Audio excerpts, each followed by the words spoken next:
پیدا کیا اللہ تعالیٰ نے انسان کو، پھر جسے چاہتا ہے مقررہ وقت تک رحم میں ٹھہرائے رکھتا ہے، رحم مادر میں، اور پھر ایک بچے کی صورت میں نکالتا ہے، اور پھر کیا ہوتا ہے، پھر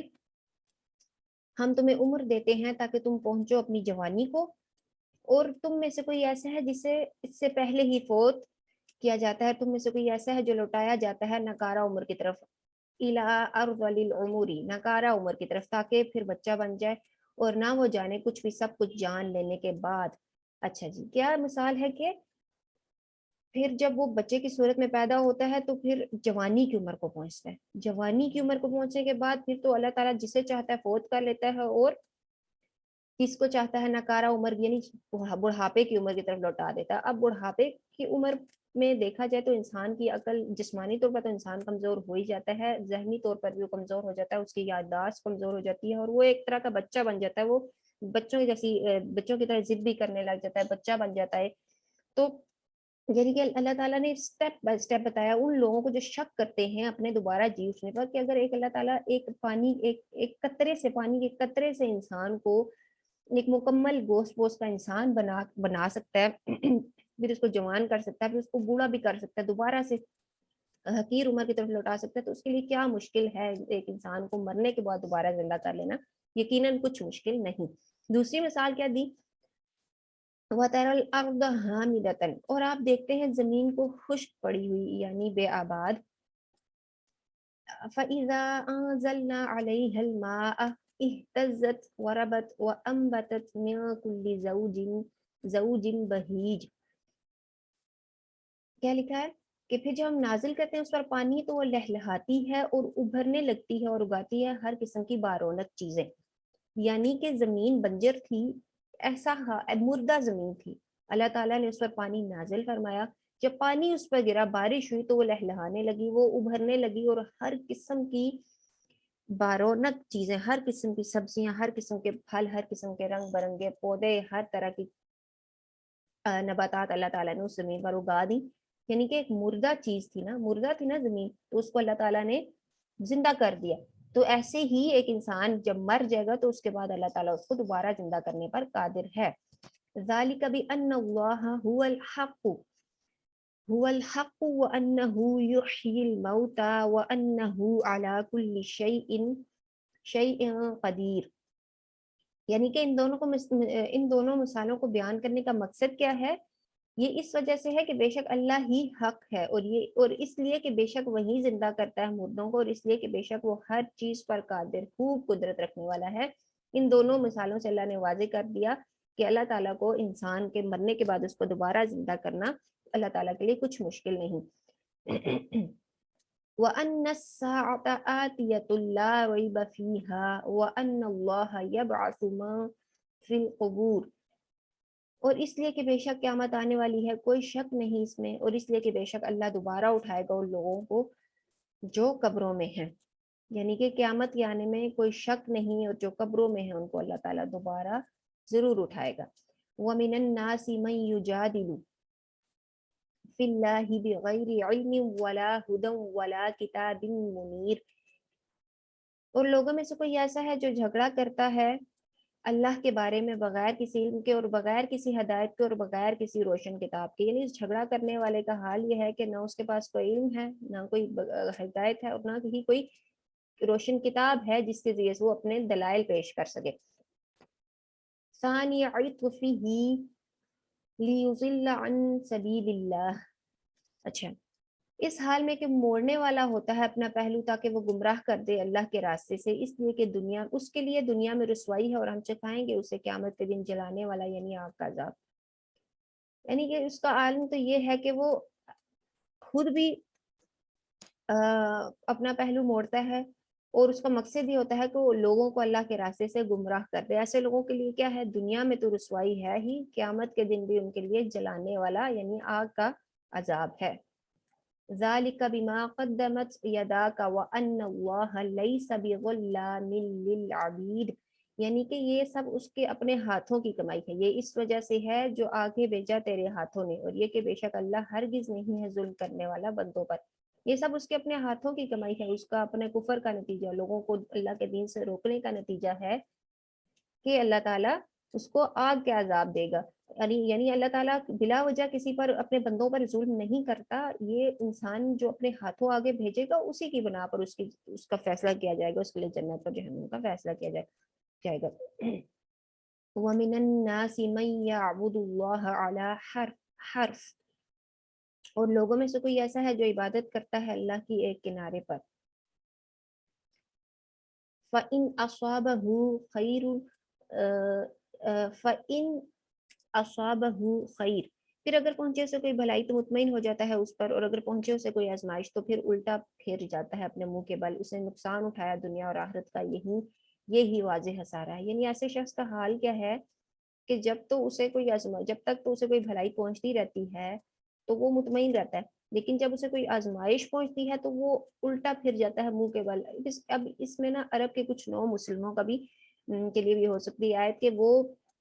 ان کا یہ تھا کہ جب تب تک ان کو بھلائی ملتی رہی, کوئی اچھی ان کے لیے آسانیاں آتی رہتی تو وہ مطمئن رہتے, لیکن جب کوئی آزمائش آتی تو وہ کہتے ہیں یہ دین اچھا نہیں ہے. تو ایسے ہی شخص کی بات ہے جو کہ مسلمان ہے لیکن وہ شک اور تذبذب کا شکار رہتا ہے, متذبذب رہتا ہے. وہ کہتا ہے کہ جب تک اس کو کوئی بھلائیاں ملتی رہتی ہیں تو وہ تو مطمئن رہتا ہے, لیکن جب کوئی آزمائش آتی ہے تو وہ الٹا پھر جاتا ہے اپنے منہ کے بل. اس نے نقصان اٹھایا دنیا اور آخرت کا, یہی واضح خسارہ ہے. يَدْعُو مِن دُونِ اللَّهِ مَا لَا يَضُرُّهُ وَمَا لَا يَنفَعُهُ ذَلِكَ هُوَ الضَّلَالُ الْبَعِيدُ, وہ پکارتا ہے اللہ کے سوا اسے جو نہ تو نقصان پہنچا سکتا ہے اسے اور جو نہ نفع دے سکتا ہے اسے, یہی دور کی گمراہی ہے. یعنی اس میں کچھ لوگ ایسے بھی ہیں جو شرک کرتے ہیں اللہ کے علاوہ دوسروں کو پکارتے ہیں, ایسوں کو پکارتے ہیں جو نہ ان کو نقصان پہنچا سکتے نہ ہی ان کو نفع دے سکتے ہیں, اور یہ دور کی گمراہی ہے. يَدْعُو لَمَن ضُرَّهُ أَقْرَبُ مِن نَفْعِهِ, وہ پکارتا ہے یقیناً اسے جو کہ اس کا نقصان زیادہ قریب ہے اس کے نفع سے. بلا شبہ وہ برا دوست اور یقیناً برا ساتھی ہے. یعنی کہ اب جو لوگ بتوں کو پکارتے ہیں قیامت کے دن وہ کیا کہیں گے کہ قیامت کے دن وہ اس چیز پر افسوس کریں گے کہ انہوں نے ان بتوں کو کیوں پکارا, کیونکہ بلا شبہ وہ بت جن کو وہ اللہ کو چھوڑ کر پکارتے نہ ہی وہ ان کے کسی نفع کے اوپر قادر ہے, نہ ہی ان کو نقصان پہنچانے کا اختیار ان کے پاس ہے, بلکہ وہ تو اللہ تعالیٰ ان لوگوں سمیت ان بتوں سمیت ان لوگوں کو جہنم کی آگ میں پھینک دے گا جو کہ اللہ کو چھوڑ کر جو لوگ ان بتوں کی عبادت کرتے تھے. اس لیے کہا گیا بلا شبہ وہ برا دوست اور یقیناً برا ساتھی ہے. یعنی ایسے ساتھی کا دوست تو وہ ہوتا ہے جو کہ مصیبت کے وقت میں کام آئے. اب مشرکوں کا یہ قاعدہ ہے, یہ عقیدہ ہے, تھا اور آج بھی ہے کہ ان کے جو بت ہیں وہ اللہ کے سامنے ان کی سفارش کریں گے, ان کی شفاعت کریں گے, ان کو جہنم کے عذاب سے بچائیں گے, مدد کریں گے. لیکن قیامت کے دن ایسا نہیں ہوگا تو کیا ہے, بلا شبہ وہ برا دوست اور یقیناً برا ساتھی ہے. ان اللہ یدخل الذین آمنوا وعملوا الصالحات, بے شک اللہ داخل کرے گا ان لوگوں کو جو ایمان لائے اور انہوں نے نیک عمل کیا ہے, ایسے باغات میں کہ بہتی ہوں گی ان کے نیچے سے نہریں, بے شک اللہ کرتا ہے جو چاہتا ہے. اس کے برعکس اب ایمان لانے والوں کا تذکرہ کیا جا رہا ہے, مومنوں کی تسلی کے لیے کہا جا رہا ہے, فرمایا جا رہا ہے کہ جو لوگ ایمان لائے اور جنہوں نے نیک عمل کیے اللہ تعالیٰ ان کو ایسے باغات میں داخل کر دیں گے جن کے نیچے سے نہریں بہتی ہیں, اور اللہ تعالیٰ جو چاہتے ہیں وہ کرتے ہیں. من کان یظن ان لن ینصرہ اللہ فی الدنیا والآخرة فلیمدد بسبب الی السماء ثم لیقطع فلینظر هل یذہبن کیدہ ما یغیظ. جو شخص یہ گمان کرتا ہے کہ ہرگز نہیں مدد کرے گا اللہ اس رسول کی دنیا میں اور آخرت میں, تو چاہیے کہ وہ دراز کرے ایک رسی کو آسمان تک, پھر چاہیے کہ وہ کاٹ دے اسے, پھر چاہیے کہ وہ دیکھے کیا واقعی لے جاتی ہے اس کی تدبیر اس چیز کو جو غصہ دلاتی ہے. یعنی کہ ایک ایسا شخص جس کو یہ لگتا ہے کہ اللہ تعالیٰ نبی پاک صلی اللہ علیہ وسلم حضرت محمد صلی اللہ علیہ وسلم کی مدد نہیں کریں گے دنیا اور آخرت میں, تو پھر وہ جب وہ دیکھتا ہے کہ اللہ کے رسول حضرت محمد صلی اللہ علیہ وسلم کو اللہ تعالیٰ نے عزت بخشی ہے, ان کی مدد کر رہے ہیں اللہ تعالیٰ، اس کو غصہ آتا ہے، غضب آتا ہے، تو اللہ تعالیٰ ایسے شخص کے بارے میں کیا کہہ رہے ہیں کہ اس کو چاہیے کہ وہ ایک رسی کو آسمان تک لے جائے، اگر وہ کر سکتا ہے تو آسمان پہ چڑھ جائے اور وہ وہی کا سلسلہ جو آ رہا ہے نبی پاک صلی اللہ علیہ وسلم کے لیے اس کو منقطع کر دے، اگر وہ ایسا کر سکتا ہے، کیونکہ جو چیز اس کو غصہ دلاتی ہے، اگر وہ اپنے غصے کو ٹھنڈا کرنے کے لیے یہ سب کرنا چاہتا ہے تو وہ کر کے دیکھ لے، کیونکہ وہ ایسا نہیں کر سکتا۔ وَكَذَلِكَ أَنزَلْنَاهُ آيَاتٍ بَيِّنَاتٍ وَأَنَّ اللَّهَ يَهْدِي مَن يُرِيدُ، اور اسی طرح ہم نے نازل کیا اسے واضح آیات کی صورت میں، اور بے شک اللہ تعالیٰ ہدایت دیتا ہے جسے چاہتا ہے۔ وَالَّذِينَ هَادُوا وَالصَّابِئِينَ وَالنَّصَارَى وَالْمَجُوسَ وَالَّذِينَ أَشْرَكُوا إِنَّ اللَّهَ يَفْصِلُ بَيْنَهُمْ يَوْمَ الْقِيَامَةِ، یعنی کہ جو لوگ یہودی، عیسائی، بے دین لوگ، نصارہ اور مجوسی یہ سب بن گئے اور جنہوں نے شرک کیا، اللہ تعالیٰ ان کے درمیان قیامت کے دن فیصلہ کر دے گا۔ یعنی کہ اس کا مطلب یہ نہیں، یہ تو اللہ تعالیٰ نے قرآن پاک میں بتایا ہوا ہے کہ حق دین کون سا ہے، یقیناً حق دین دین اسلام ہی ہے، اور اس پر چلنے والا یعنی کہ نبی پاک صلی اللہ علیہ وسلم کی پیروی کرنے والا ہی کامیاب ہے۔ لیکن ایسے لوگ جو آپس میں اختلاف رکھتے ہیں تو اللہ تعالیٰ قیامت کے دن کو فیصلہ ان کے درمیان فیصلہ کر دے گا۔ بے شک اللہ تعالیٰ ہر چیز پر گواہ ہے۔ الم تر ان اللہ یسجد له من فی السماوات ومن فی الارض والشمس والقمر والنجوم والجبال والشجر والدواب وكثير من الناس وكثير حق علیہ العذاب۔ اچھا، اس میں کہا جا رہا ہے ہر ایک سجدہ کرتا ہے اسی کو جو آسمانوں میں ہے۔ اچھا، کیا نہیں دیکھا آپ نے کہ بے شک اللہ ہر ایک سجدہ کرتا ہے اسی کو جو آسمانوں میں ہے اور جو زمین میں ہے، اور سورج اور چاند اور ستارے اور پہاڑ اور درخت اور چوپائے اور بہت سے لوگوں میں سے بھی، اور بہت وہ ہیں کہ ثابت ہو گیا اس پر عذاب۔ اب اس میں اللہ تعالیٰ یہ بتا رہے ہیں کہ زمین و آسمان میں جو کچھ ہے وہ اللہ تعالیٰ کو سجدہ کرتا ہے، اللہ تعالیٰ ہی کو سجدہ کرتا ہے۔ اب اس میں سورج، چاند اور ستاروں کا الگ سے ذکر اس لیے کیا گیا کہ مشرکین ان کی اللہ تعالیٰ مشرکین نے ان کو اللہ تعالیٰ کے ساتھ شریک ٹھہرایا ہوا تھا نا، وہ اللہ تعالیٰ کے وہ اللہ تعالیٰ کے ساتھ ان کو شریک کرتے تھے، ان کی عبادت کرتے تھے، تو ان کا الگ سے ذکر اس لیے کیا گیا کہ تم ان کی مجھے چھوڑ کر، یعنی اللہ فرما رہے کہ مجھے چھوڑ کر ان کی عبادت کیوں کرتے ہو، کہ یہ تو یہ سورج چاند ستارے بھی مجھے ہی سجدہ کر رہے ہیں، یہ تو میرے ہی فرمانبردار اور میرے تابع ہیں، تو ان کو چھوڑ کر، مقصد یہ ہے کہ یہ بتانے کا کہ ان کو چھوڑ کر تم صرف ایک اللہ کے آگے سجدہ کرو، اور جسے ذلیل کرے تو نہیں اس کو کوئی عزت دینے والا، بے شک اللہ کرتا ہے جو چاہتا ہے۔ یہ دو جھگڑنے والے گروہ ہیں، انہوں نے جھگڑا کیا اپنے رب کے بارے میں، تو وہ لوگ جنہوں نے کفر کیا کاٹے جائیں گے ان کے لیے آگ کے کپڑے، انڈیلا جائے گا ان کے سروں کے اوپر سے کھولتا ہوا پانی۔ اب یہ ان لوگوں کا ذکر ہو رہا ہے، یعنی کہ اس میں دو گروہوں سے مراد مسلمان اور کفار ہو سکتے ہیں، یہ دونوں رب کے بارے میں جھگڑا کرتے ہیں۔ مسلمان تو کہتے ہیں کہ اللہ تعالیٰ ایک ہے، واحد ہے، وہی ہمارا رب ہے، اور جو کفار ہیں وہ شریک جو ان کے معبود ہیں وہ ان کو اللہ تعالیٰ کے ساتھ شریک کرتے ہیں۔ تو جو کافر ان کا کیا انجام ہوگا؟ تو جو لوگ جنہوں نے کفر کیا ان کے لیے ایک تو آگ کے کپڑے کاٹے جائیں گے، اور ان پر گرم پانی، یعنی حمیم الحمیم جو گرم پانی ہے ان کے سروں پر وہ کھولتا ہوا پانی انڈیلا جائے گا، اور وہ پانی ایسا ہوگا کہ پگھلا دیا جائے گا اس کے ذریعے جو ان کے پیٹوں میں ہے، اور ان کے چمڑے بھی، یعنی وہ ایسا پانی ہوگا کہ اس سے وہ ان کے پیٹوں میں جو کچھ ہے سب پگھل جائے گا، اور ان کے چمڑے بھی پگھل جائیں گے، اور ان کے لیے ہتھوڑے ہوں گے لوہے کے، یعنی کہ لوہے کے ہتھوڑے ہوں گے۔ یہ سب قیامت یہ ہولناک ہے، قیامت میں جو عذاب جہنم میں جو عذاب جہنمیوں کو دیا جائے گا اس کا ذکر کیا جا رہا ہے یہاں پر۔ کلما ارادوا ان یخرجوا منها من غم اعیدوا فیہا۔ اب کیا ہے کہ جب کبھی وہ ارادہ کریں گے کہ وہ نکلے اس آگ سے غم اور گھٹن کی وجہ سے، واپس لوٹا دیے جائیں گے اس میں، اور کہا جائے گا چکھو جلنے کا عذاب، کیونکہ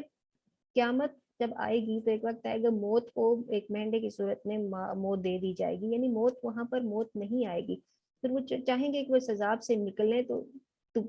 غم اور گھٹن اور تکلیف کی وجہ سے تو واپس اس عذاب میں لوٹا دیے جائیں گے، اور کہا جائے گا چکھو جلنے کا عذاب بوجہ یہ کیوں؟ ان کے کفر کی وجہ سے۔ ان اللہ یدخل الذین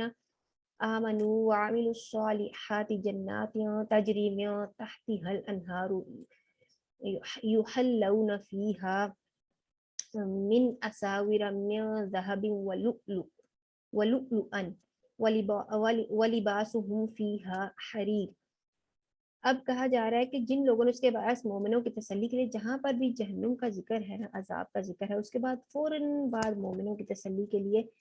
جنت کا ذکر کر دیا جاتا ہے کہ جنہوں نے ایمان لایا، نیک عمل کیے، وہ جنت میں جائیں گے۔ اور جنت میں کیا ہوگا؟ ان کو سونے کے کنگن پہنائے جائیں گے اور موتیوں کے، اور ان کا لباس اس میں ریشم ہوگا۔ وَهُدُوا إِلَى الطَّيِّبِ مِنَ الْقَوْلِ، اور وہ ہدایت دیے گئے دنیا میں پاکیزہ بات توحید کی طرف۔ وَهُدُوا إِلَى صِرَاطِ الْحَمِيدِ، اور وہ ہدایت دیے گئے تعریفوں والے رب کے راستے کی طرف۔ اب یہاں پر پاکیزہ بات توحید سے توحید بھی مراد، اور اس کے علاوہ یعنی کہ وہ وہاں پر ان کو صرف اچھی بات سننے کو ملے گی، پاکیزہ بات سننے کو ملے گی، کسی قسم کی لغو بات، کسی قسم کی غلط بےہودہ باتیں وہ وہاں پر نہیں سنیں گے۔ ان الذین کفروا ویصدون عن سبیل اللہ، بے شک وہ لوگ جنہوں نے کفر کیا اور وہ روکتے ہیں اللہ کے راستے سے اور حرمت والی مسجد سے، وہ جو ہم نے بنایا اسے لوگوں کے لیے برابر مقیم ہو اس میں، اور یا باہر سے آنے والے ہو، اور جو ارادہ کرے اس میں کج روی کا ظلم کے ساتھ، تو ہم مزہ چکھائیں گے اسے دردناک عذاب سے۔ اب اس میں کہا جا رہا ہے کہ جو لوگ اللہ تعالیٰ کے راستے اور حرمت والی مسجد یعنی کہ بیت اللہ اس سے روکتے ہیں، کیونکہ اب دیکھیں جو بیت اللہ ہے نا، وہ سب مسلمانوں کے لیے، چاہے وہ وہاں کے مکہ کے رہائشی ہیں یا نہیں ہیں، وہ سب کے لیے برابر ہے۔ وہاں سے ادھر جا کر ان کو مسلمانوں کی عبادت کرنے سے کوئی بھی روک نہیں سکتا، چاہے وہ شخص کہیں کا بھی رہنے والا ہو۔ تو اگر کوئی ایسا کرے گا تو اس کے لیے کیا ہے، اور آگے کا جو ارادہ کرے اس میں کج روی کا ظلم کے ساتھ، یعنی کسی قسم کا بھی کج روی کا، کسی قسم کا بھی ظلم کے ساتھ وہاں پر کوئی ارادہ کرے گا تو اس کے لیے دردناک عذاب ہے۔ اور جب ہم نے مقرر کر دی ابراہیم کے لیے بیت اللہ کی جگہ، اور اسے حکم دیا کہ نہ تو شریک ٹھہرا میرے ساتھ کسی کو، اور تو پاک کر میرے گھر کو طواف کرنے والوں کے لیے، اور قیام کرنے والوں، رکوع کرنے والوں، اور سجدہ کرنے والوں کے لیے۔ اب ذکر کیا جا رہا ہے کہ جب اللہ تعالیٰ نے حضرت ابراہیم علیہ السلام کو بتا دیا کہ کون سی جگہ بیت اللہ کی جگہ مقرر کرتی ہے، کون سی جگہ پر بیت اللہ بنے گا، کعبہ بنے گا، پھر اللہ تعالیٰ نے کیا حکم دیا کہ تو شریک ٹھہرا میرے ساتھ کسی کو، اور تو پاک کر میرے گھر کو طواف کرنے والوں کے لیے۔ اچھا، اب یعنی کہ جب بیت اللہ کی جگہ مقرر کر دی تو ساتھ ہی یہ بھی حکم دے دیا کہ یہ اس جگہ پر کسی قسم کے بتوں کی عبادت نہیں ہوگی، کسی قسم کا شرک نہیں ہوگا، بلکہ صرف اللہ تعالیٰ کی عبادت ہوگی۔ اور اس گھر کو ہر صاف رکھنا ہے کس کے لیے؟ طواف کرنے والوں کے لیے، قیام، رکوع اور سجدہ کرنے والوں کے لیے۔ وَأَذِّن فِي النَّاسِ بِالْحَجِّ يَأْتُوكَ رِجَالًا وَعَلَى كُلِّ ضَامِرٍ يَأْتِينَ مِنْ كُلِّ فَجٍّ عَمِيقٍ، اور تو اعلان کر دے لوگوں میں حج کا، اور وہ آئیں گے تیرے پاس پیدل اور ہر دبلے پتلے اونٹ پر سوار ہو کر، اور وہ اونٹ آئیں گے ہر دور دراز راستے سے، یعنی کہ اب لوگوں میں حج کا اعلان کر دے، وہ پیدل آئیں گے، اور ہر لاغر یعنی کہ دبلے پتلے اونٹ پر بھی آئیں گے، اور ہر دور دراز راستے سے وہ اونٹ آئیں گے، تاکہ وہ حاضر ہوں اپنے دین و دنیا کے فوائد میں، اور ذبح کے وقت وہ اللہ کے نام کا ذکر کریں۔ یعنی کہ اب اس میں دین و دنیا کے فوائد دونوں ہیں نا۔ دینی فوائد تو یہ ہیں کہ وہ جب وہ حج کریں گے، حج ایک افضل عبادت ہے، وہ کریں گے تو اس کو اللہ تعالیٰ کی مناسک حج کرنے والے اللہ تعالیٰ کی رضا خوشنودی بھی حاصل ہوگی۔ دنیاوی فوائد میں تجارت آ جاتی ہے کہ وہ جو تجارت بھی وہاں پہ کر سکتے ہیں، اور ذبح کے وقت وہ اللہ کے نام کا ذکر کریں، یعنی جو بھی قربانی کریں تو وہ اللہ تعالیٰ کا نام لیں۔ فی ایام معلومات علی ما رزقہم من بہیمۃ الانعام، چند معلوم دنوں میں ان پر جو اس نے دیے انہیں پالتو چوپاؤں میں سے، تو کھاؤ ان میں سے تم بھی، اور کھلاؤ بھوکے تنگ دست محتاج کو۔ اب اس میں یعنی جو قربانی جو کرو تم تو اس میں سے خود بھی کھاؤ، اور کس کو کھلاؤ؟ البائس الفقیر، ہر بھوکے تنگ دست محتاج کو بھی کھلاؤ۔ پھر چاہیے کہ وہ دور کرے اپنا میل کچیل، اور چاہیے کہ وہ پورا کرے اپنی نظروں کو، چاہیے کہ طواف کریں قدیم گھر کا، کہ وہ طواف کرے قدیم گھر کا۔ اب اس میں میل کچیل دور کرے سے مراد یہ کہ جو اس حج کے دوران جن چیزوں کے ممانعت یعنی ناخن نہیں کاٹ سکتے، بال نہیں ترا سکتے، تو وہ جب حج کر لیں، قربانی کر لیں، تو اس کے بعد کیا کریں، وہ اپنے ناخن کاٹ لیں، اپنے بال وغیرہ تراش لیں، حرام کھول لیں. تو اور دوسری بات اور چاہیے کہ وہ پورا کریں اپنی نظروں کو. احمال کو چہل سے مراد یہ بڑے ہوئے ناخن اور سر کے سے مراد یہی ہے کہ وہ اپنے ناخن تراش لیں. اور چاہیے کہ وہ پورا کرے اپنی نظروں کو، یعنی کہ جس طرح کچھ لوگ نظر مان لیتے ہیں کہ اگر اللہ تعالیٰ نے ان کو اپنے گھر کی ذات نصیب فرمائی، حج یا عمرہ نصیب فرمایا، تو وہ فلاں نیکی کا کام کریں گے، تو وہ نظروں کو بھی بعد میں پھر پورا کریں اور قدیم گھر کا طواف کریں. قدیم گھر سے مراد یہی بیت اللہ کا طواف کریں. ذالک ومن يعظم حرمات اللہ فهو خیر له عند ربه. یہی حکم ہے، اور جو تعظیم کرے اللہ کی حرمتوں کی تو وہ بہتر ہے اس کے لیے اس کے رب کے نزدیک. اور حلال کیے گئے تمہارے لیے چوپائے سوائے ان کے جو پڑھ کر سنائے جاتے ہیں تم پر، پس تم بچو بتوں کی ناپاکی سے اور بچو تم جھوٹی بات سے. یعنی کہ اب اللہ تعالیٰ کی جو حرمتیں ہیں، اللہ تعالیٰ کے جو شاعر ہیں، ان کی تعظیم جو شخص کرے گا نا، تو اس کے ایک ایمان کی علامت ہے. یعنی کہ اللہ تعالیٰ پر جو شخص ایمان رکھتا ہے تو وہ اللہ تعالیٰ کی حرمتوں کی بھی تعظیم کرے گا. اور حلال کیے گئے تمہارے لیے چوپائے سوائے ان کے جو پڑھ کر سنائے جاتے ہیں. یعنی کہ ہم لوگوں نے آیات کچھ ایسی پڑھی ہیں قرآن پاک میں، پیچھے سورہ بقرہ میں بھی جس میں منشن کیا گیا ہے کہ حرام جو جانور حرام ہے، جو نہیں کھا سکتے، تو ان کے علاوہ جو چوپائے ہیں جو قربانی کے لیے حلال کیے گئے ہیں وہ ان کی قربانی کی جائے. اور تم پر پڑھ سنائے جاتے ہیں. تم اچھا بتوں کی بس تم بچو بتوں کی ناپاکی سے اور بچو تم جھوٹی بات سے. یعنی بتوں کی ناپاکی سے بچو اور جھوٹی بات، ہر قسم کی جھوٹی. اب جھوٹی بات میں جھوٹی قسم بھی آ جاتی ہے، جو کہ شرک اور والدین کی نافرمانی کے بعد تیسرا بڑا گناہ ہے، اس سے بھی بچنا ہے. حنفاء للہ، یکسو ہو کر اللہ کے لیے، اس حال میں کہ نہیں وہ شریک ٹھہرانے والے اس کے ساتھ ہو. جو شریک ٹھہرائے اللہ کے ساتھ تو گویا وہ گر پڑا آسمان سے اور اچک لے جائیں سے پرندے، یا گرا دے اس کو ہوا کسی دور جگہ. یعنی کہ جو اللہ تعالیٰ کے ساتھ شرک کرتا ہے نا، تو اس کا حال ایسا ہی ہے کہ وہ آسمان کی بلندی پر تھا اور وہ وہاں سے گر پڑا. یعنی اس کی مثال ایسی دی جا رہی ہے کہ وہ آسمان کی بلندی پر تھا اور وہاں سے گر پڑا. اور اس کا حال یہ نہیں ہے کہ اب دیکھیں جو بڑے پرندے ہوتے ہیں وہ کسی چھوٹے جانوروں کو فوراً اچک لیتے ہیں، اور یا جس طرح ہوا ہوتی ہے، آندھی طوفان ہوتا ہے، کسی کو ایسی جس طرح ہوا گرا دیتی ہے انسان کو، تو اس کی مثال ایسی ہی ہے شرک کرنے والے کی کہ وہ بلندیوں سے گر پڑا ہے جس نے شرک کیا. یہی بات ہے. اور جو تعظیم کرتا ہے اللہ کی عظمت کی نشانیوں کی تو بے شک یہ دلوں کے تقوی میں سے ہے. بے شک یہ دلوں کے تقوی سے، یعنی کہ اللہ تعالیٰ کی تعظیم، اللہ تعالیٰ کی نشانیوں کی، اللہ تعالیٰ کے شاعر کی بھی تعظیم ہے. اب جس شخص میں ایمان نہیں ہے، کیا وہ تعظیم کرے گا صفا مروہ کی؟ کیا وہ تعظیم کرے گا قربانی کے جانوروں کی؟ نہیں. جو اللہ تعالیٰ پر ایمان رکھتا ہے وہی اللہ تعالیٰ کی شاعر کی بھی تعظیم کرے گا، اور یہ دلوں کے تقوی میں سے ہے. لَكُمْ فِيهَا مَنَافِعُ إِلَىٰ أَجَلٍ مُّسَمًّى ثُمَّ مُحِلُّهَا إِلَى الْبَيْتِ الْعَتِيقِ. اب اس میں کیا ہے کہ تمہارے لیے ان چوپاؤں میں منافع ہے ایک مقررہ وقت تک، پھر ان کے حلال ذبح ہونے کی جگہ قدیم گھر بیت اللہ کی طرف ہے. یعنی کہ اب وَلِكُلِّ أُمَّةٍ جَعَلْنَا مَنسَكًا لِيَذْكُرُوا اسْمَ اللَّهِ عَلَىٰ مَا رَزَقَهُم مِّن بَهِيمَةِ الْأَنْعَامِ. اور ہر امت کے لیے ہم نے مقرر کی ہے قربانی تاکہ وہ ذکر کریں اللہ کے نام کا ان پر جو اس نے دیے انہیں پالتو چوپاؤں میں سے. پس تمہارا معبود ایک معبود ہے، تو اسی کے فرمانبردار ہو جاؤ اور خوشخبری سنا دیجیے عاجزی کرنے والوں کو. یعنی کہ قربانی کے جو مناسک ہے نا، ہر امت کے لیے اللہ تعالیٰ نے مقرر کی قربانی، اور تاکہ وہ اللہ تعالیٰ کا تاکہ وہ ذکر کریں اللہ کے نام کا. یعنی کہ اب اس میں قربانی بیسیکلی اس قربانی کو سکھانے کا مقصد کیا ہے کہ اللہ کے نام کی قربانی کی جائے. اصل بات بتانا یہ مقصود ہے کہ معبود صرف ایک معبود ہے اور وہ ہے اللہ تعالیٰ. ٹھیک ہے. یعنی کہ اب کچھ لوگ غیر اللہ کے نام پر بھی تو جانور قربان کرتے ہیں نا، مزاروں پر جا کر بکرے چڑھاتے ہیں، تو وہ کیا کرتے ہیں پھر وہ، یعنی کہ وہ اللہ تعالیٰ کے ساتھ شرک کر رہے ہیں نا.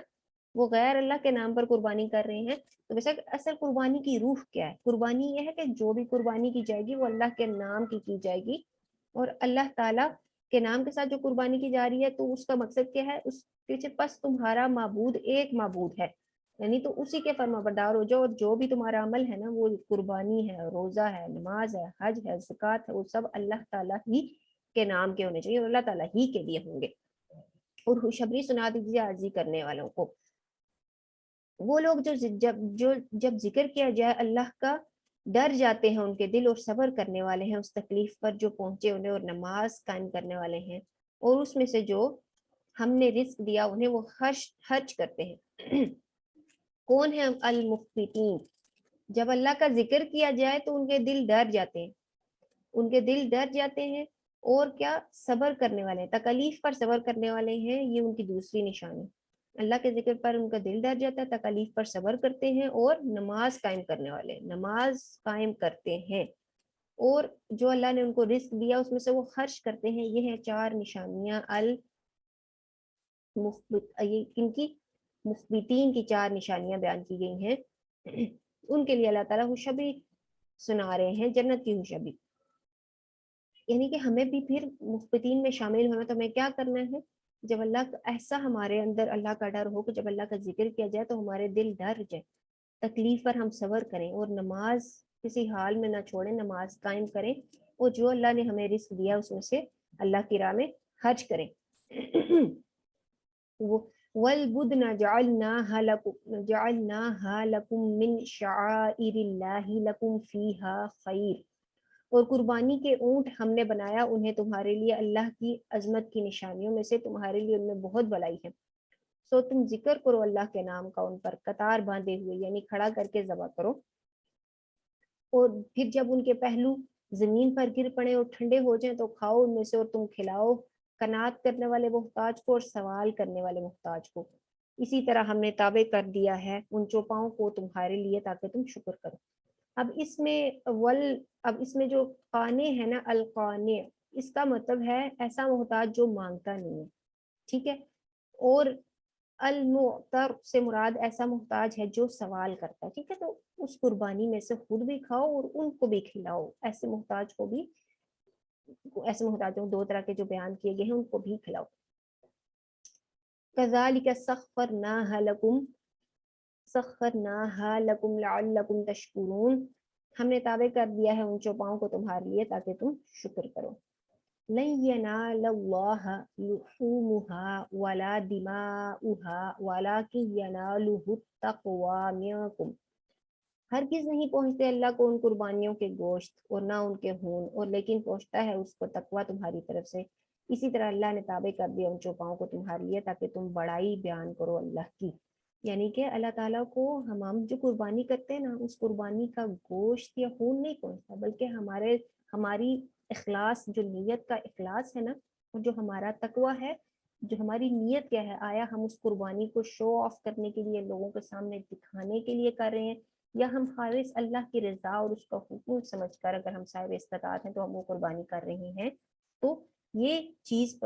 جو ہے جو اللہ کو پہنچتی ہے, یہ دلوں کا تقوی ہے جو اللہ تعالیٰ کو پہنچتا ہے, تاکہ تم بڑائی بیان کرو اللہ کی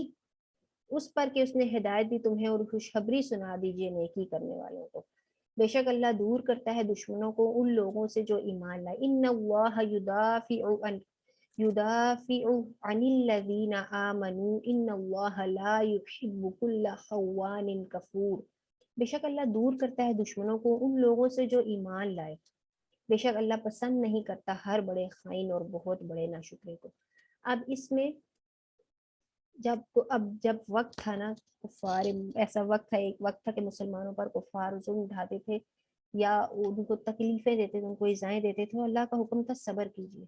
لیکن پھر ایک ایسا وقت آیا کہ اللہ تعالیٰ نے مسلمانوں کو حکم دے دیا کہ اب ان سے جہاد کیا جائے, اور ساتھ میں یہ بھی اللہ تعالیٰ تسلی دے رہے ہیں کہ جو لوگ ایمان لائے نا, اللہ ان کی مدد کرے گا, پھر اللہ تعالیٰ دور کرے گا ان کو دشمنوں کو. اور اللہ تعالیٰ کس کو پسند نہیں کرتا؟ خائن کو اور ناشکرے لوگوں کو اللہ تعالیٰ پسند نہیں کرتا. سبحانك اللهم وبحمدك نشهد ان لا اله الا انت نستغفرك ونتوب اليك. السلام علیکم ورحمۃ اللہ وبرکاتہ.